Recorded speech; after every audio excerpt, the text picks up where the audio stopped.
এবার শুয়ে পড়। হ্যাঁ রে, তোরা আর কতক্ষণ এভাবে জেগে বসে থাকবি বলতো? সারাদিন যা ধকল গেছে। ও মা, এখন শুয়ে পড়বো? আমাদের ও বাড়িতে এখন তো সবে খাওয়া দাওয়া শেষ হয়েছে, এরপরে সকলে মিলে জমিয়ে খানি গল্প গাছা করবে, তবে না? আসলে আমাদের বাড়িতে তো কাউকে কিছু করতেই হয় না, সব কাজের লোকেরাই করে দেয়। আচ্ছা, বলতে বিরক্ত লাগে। হ্যাঁ গো, তোমার শ্বশুর বাড়িতে কজন কাজের লোক? ও বাবা, সে কথাই বলিস না। কাজের লোকের ঠেলায় না সারাক্ষণ মাথা খারাপ হবার চেয়ে। এই যেমন ধর, একজন লোক এখান থেকে ঘরের জিনিসপত্র সবকিছু ঝাড়পোছ করে গেল, তো অমনি দেখি কি আর একজন ওপাশ থেকে এসে বাতিল মালপত্রগুলো সব তুলে নিয়ে গেল। একজন জিজ্ঞেস করে আজ কি বাজার হবে গো, তো আর একজন জিজ্ঞেস করে কি রান্না হবে। যত সব আপদ, কাজের লোকের ঠেলায় না সারাক্ষণ মাথা খালি ভোবো করে। আমাদের বাড়িতেও জানো তো ঠিক এমনি। এমনি কি বলছি গো, এর থেকেও বেশি। আর তোমাদের যেমন সব অফিস থেকে দেওয়া, আমাদের সব নিজেদের 9 জন কাজের লোক।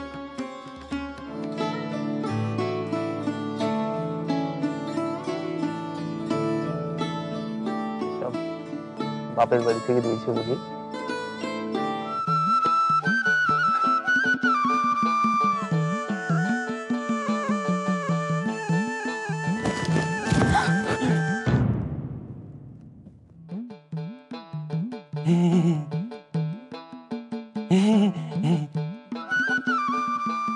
বলি রান্না বান্না কিছু চাপলো, অফিস বেরোবো তো।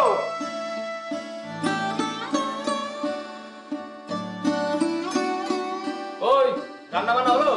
তোর তো এখনো চানই হয়নি। সে হয়ে যাবে, তাড়া আছে, তাড়াতাড়ি বেরোতে হবে।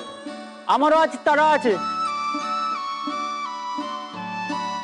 ও আব্বা, আমারও তাড়া আছে, আমিও তাড়াতাড়ি বেরোবো। বাড়ি শুদ্ধ লোক একবারে কর্মযোগী হয়ে গেল শালা, সবার তাড়া আছে। বস তো দেখি, সাবধানে। তোরা দুটোতে মিলে বেতন দিন দেখে বউ দুটোকে খুব আশকারা দে। হ্যাঁ, সে তো ভালোই, এই তো সবে ওরা নতুন নতুন এসেছে, আগে ভালো করে সব চিনুক দেখুক জানুক। হেসেল তো পড়েই রইল, এত তাড়ার কি আছে? তোকে বোঝানো আমার কম্ম নয়।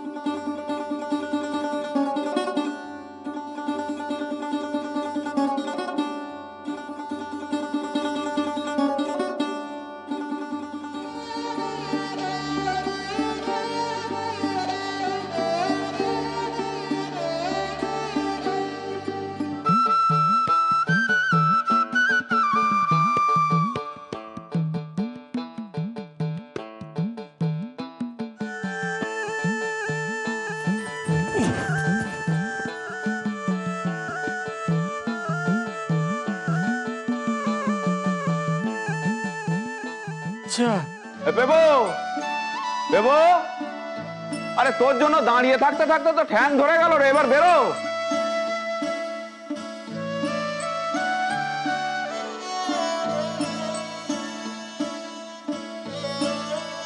বাবা মা, এতকাল পরে তোমার ছেলেরা সব বেরুচ্ছে, তাতেই তো বাড়িতে উৎসব লেগে গেছে।